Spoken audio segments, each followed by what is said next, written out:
दर्शकों, जब भी कोई नया मंथ या महीना शुरुआत होता है तो हम सबके मन में जिज्ञासा या आशंकाएं होती है कि ये कैसे जाने वाला है। इसी के आधार पर हमने आपको जो मासिक फलादेश की श्रृंखला में अब तक धनु राशि के जातकों के बारे में बताया कि जनवरी 2023 उनका कैसे जाने वाला है। आज हम इस श्रृंखला में मकर राशि के जातकों के बारे में बताएंगे कि जनवरी का फलादेश उनके लिए कैसा रहेगा। हरे कृष्णा, मैं आचार्य पूजा आपका वैदिक एस्ट्रोकेज में स्वागत करती हूँ। दर्शकों, जैसे मैंने आपको बताया कि आज की श्रृंखला में हम मकर राशि के जातकों के बारे में बताने वाले हैं। जो कुछ भी ग्रह गोचर की स्थिति के अनुसार होगा आपकी कुंडली में, उसके आधार पर आपके विभिन्न क्षेत्र जैसे स्वास्थ्य, कार्य क्षेत्र, व्यवसाय, आपका प्रेम संबंध, विवाहित जीवन, आपका शिक्षा क्षेत्र, ये सभी क्षेत्रों कैसे में परिणाम देंगे सारे ग्रह गोचर, ये हम जानेंगे इस वीडियो में। तो दर्शकों, सबसे पहले आपकी कुंडली के आधार पर हम जान लेते हैं कि ग्रह गोचर की स्थिति कैसे बनी हुई है। तो सबसे पहले लगन में ही आपके लग्नेश शुक्र के साथ युति बना के बैठे हुए हैं शनि महाराज जी। इसके अलावा बृहस्पति अपनी ही राशि में तृतीय भाव में बैठे हैं।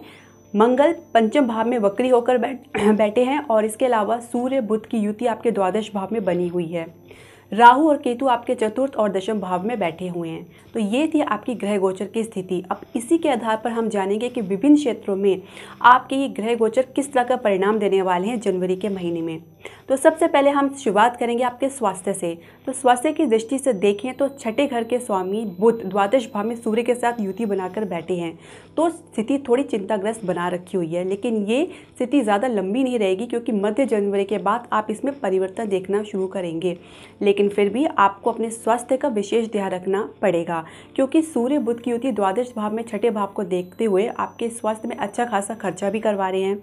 साथ में आपको तेज बुखार की भी संभावना हो सकती है। त्वचा से संबंधित यानी स्किन से रिलेटेड आपको कुछ डिजीज़ या कुछ प्रॉब्लम हो सकती है, तो उसका भी विशेष ख्याल रखें। अपने खान पान का विशेष ध्यान रखें। कोई तला भुना या मसाले वाली चीज़ें से दूर रहे, परहेज़ करें। योगा करें, आसन करें, आपको बहुत लाभ होगा। बाकी सात्विक भोजन करेंगे तो आपको अच्छा लाभ होगा। तो कुल मिला के अगर देखें तो जनवरी का महीना मध्य तक आपके लिए थोड़ा सा चिंताग्रस्त बनाए हुए है, लेकिन फिर भी महीना ख़त्म होते हुए आपको काफ़ी लाभ देखने को मिलेगा। तो ये था आपका स्वास्थ्य का क्षेत्र जो आपको जनवरी में आप देखने को मिलेगा। अब हम बात करेंगे आपके कार्यक्षेत्र और व्यवसाय की। तो सबसे पहले बात करते हैं आपके कार्यक्षेत्र की। तो कार्यक्षेत्र में ये ग्रह गोचर की स्थिति आपको कैसे परिणाम देने वाली है।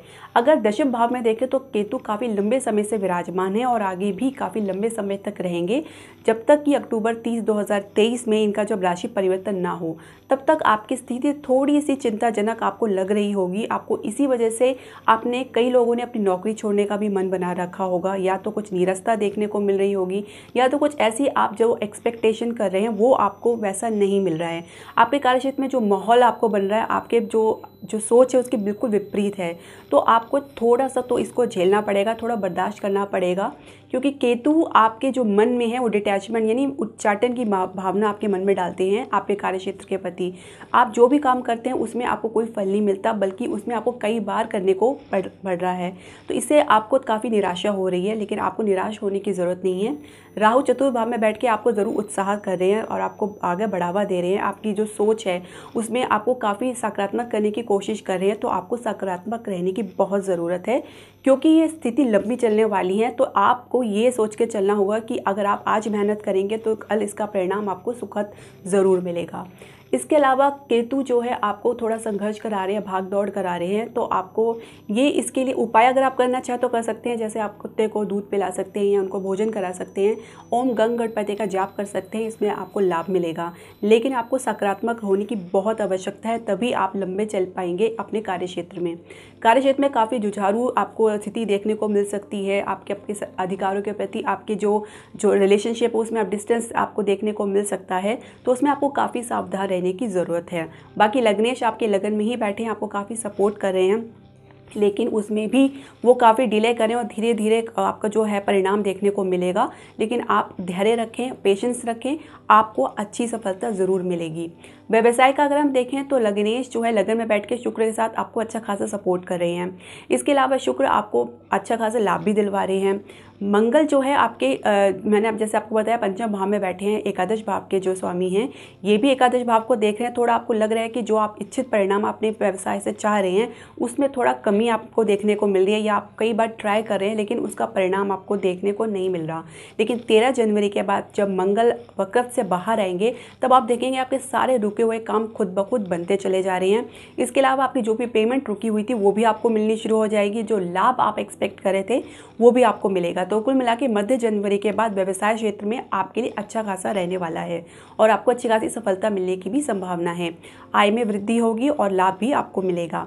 तो ये था आपका कार्यक्षेत्र और व्यवसाय का फलादेश जनवरी के लिए। इसके बाद हम बात करेंगे आपका शिक्षा क्षेत्र। तो शिक्षा क्षेत्र में जैसे मैंने आपको बताया कि पंचम में मंगल वक्री होकर बैठे हैं, आपको थोड़ा सा परिश्रम करवा रहे हैं, फ्रस्ट्रेशन आपको हो रही है और आपको लग रहा है कि आप जो काम कर रहे हैं, जो भी आप एग्ज़ाम दे रहे हैं या पेपर दे रहे हैं उसमें आपको उतनी सफलता नहीं मिली जैसे आप चाह रहे हैं, या आपको बार बार रिपीटिशन करना पड़ रहा है। तो आपको एक बात बता दें कि ये जो है आपको बहुत जल्दी से बाहर निकलने वाले हैं। मंगल आपको अच्छा खासा उत्साह दे रहे हैं और लाभ भी आपको देंगे। इसके अलावा आपको मंगल आपको सकारात्मक बनाने की भी पूरी कोशिश करेंगे, लेकिन आप अगर मेहनत करेंगे तो आपको सुखद परिणाम देखने को मिलेगा, खासकर जनवरी के अंत तक आते आते। तो शिक्षा क्षेत्र के लिए अगर बात करें तो अच्छा खासा उत्साह आपको देखने को मिलेगा। आपकी जो कंसंट्रेशन पावर है उसमें भी वृद्धि आपको मिलेगी। अगर आपको ऐसा लगता है कि आप में ऐसी नहीं है, फोकस में कमी आ रही है, तो आप ध्यान मेडिटेशन से इसको इम्प्रूव कर सकते हैं।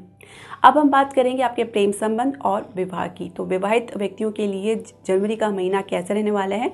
सबसे पहले हम बात करेंगे आपके प्रेम संबंध की। तो प्रेम संबंध में आपकी कुछ फ्रस्ट्रेशन ज़्यादा बढ़ रही है। मंगल आपको कुछ ज़्यादा ही इंस्टिगेट या उत्साह कर रहे हैं, जिसकी वजह से आपके बीच में झगड़ा और वाद विवाद होने की संभावना काफ़ी बढ़ गई है।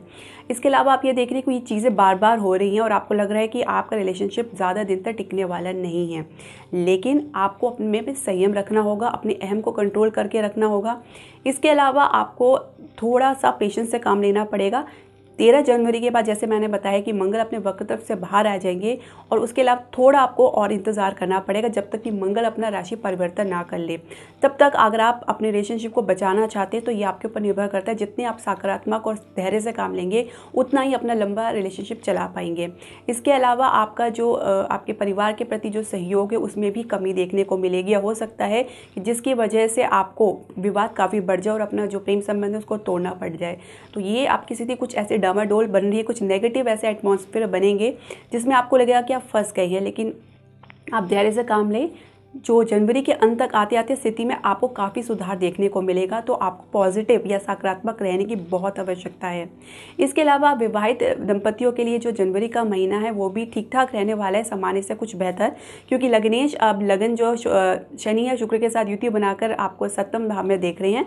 तो अच्छा खासा मूड आपका बना रहे हैं। आपको जो नीरसता है उसमें भी आपको रस लाने की कोशिश कर रहे हैं। आपके जो संबंध है उसमें और भी प्रांगण होंगे। आप अपने जो पार्टनर है उनके साथ बाहर जाने का भी कुछ प्लानिंग कर सकते हैं। आपका जो रिश्ता है वो अच्छा खासा मधुर बन सकता है। लेकिन जनवरी के मध्य बाद जब सूर्य राशि परिवर्तन करके मकर राशि में आएंगे तब आप थोड़ा अहम देखेंगे अपने रिश्ते में, कुछ जिसकी वजह से वाद विवाद होने की पूरी संभावना है। ससुराल पक्ष से आपको हो सकता है कुछ ऐसे वाद विवाद में पड़ जाए जिसमें आप नहीं चाहते हुए भी कुछ ऐसा बोल जाए जिसको आपको बाद में खामियाजा भुगतना पड़े। तो जो भी बोले सोच समझ कर बोलें, हो सके तो उसको नज़रअंदाज करें। बड़े बुजुर्ग जो भी बोलते हैं आप उसको सुनें और उसको बिल्कुल भी रिएक्ट ना करें। तो ये आपके रिश्ते के लिए अच्छा रहेगा, आपके संबंध के लिए अच्छा रहेगा। बाकी कुल मिलाकर आपको थोड़ी सी सावधानी रखने की ज़रूरत है। कुल मिलाकर विवाहित दंपतियों के लिए जनवरी का महीना सही रहने वाला है, सामान्य रहने वाला है। तो ये था दर्शकों आपका फलादेश जनवरी के महीने का। अब हम कुछ उपाय की बात कर लेते हैं। दर्शकों आप अगर चाहें तो ओम नमः शिवाय का ध्यान कर सकते हैं, जाप कर सकते हैं। इसको आपको विशेष लाभ मिलेगा। एक तो आपके अंदर सकारात्मक ऊर्जा आएगी, दूसरा आपका जो माइंड है उसमें फोकस ज़्यादा बढ़ेगा, कंसंट्रेशन लेवल बढ़ेगा, खासकर विद्यार्थियों के लिए। इसके अलावा मकर संक्रांति के समय आप मकर संक्रांति से संबंधित वस्तुओं का दान कर सकते हैं। तिल का, गुड़ का दान कर सकते हैं। इसके आपको विशेष लाभ मिलेगा, ये ज़रूर करना चाहिए। कोई भी दान या जाप आप जब हृदय से करते हैं, आप पूरी श्रद्धा विश्वास से करते हैं, तो ऐसा हो ही नहीं सकता कि आपको इसका सुखद परिणाम ना मिले। आज या कल अवश्य मिलेगा, पर मिलेगा ज़रूर, आप सकारात्मक रहेंगे तो दर्शकों अगर आपका कोई सुझाव है या प्रश्न है आप हमसे शेयर करना चाहते हैं या हमारे कमेंट बॉक्स में ज़रूर डालें। इसके अलावा आपसे रिक्वेस्ट है कि आप हमारे चैनल को लाइक, शेयर और सब्सक्राइब करें। और हाँ, अगर आप चाहते हैं कि आपकी कुंडली हम आपका विश्लेषण करें तो आपका स्वागत है। आप हमारे नीचे दिए गए व्हाट्सएप नंबर पर हमें कॉन्टैक्ट कर सकते हैं। हरे कृष्णा।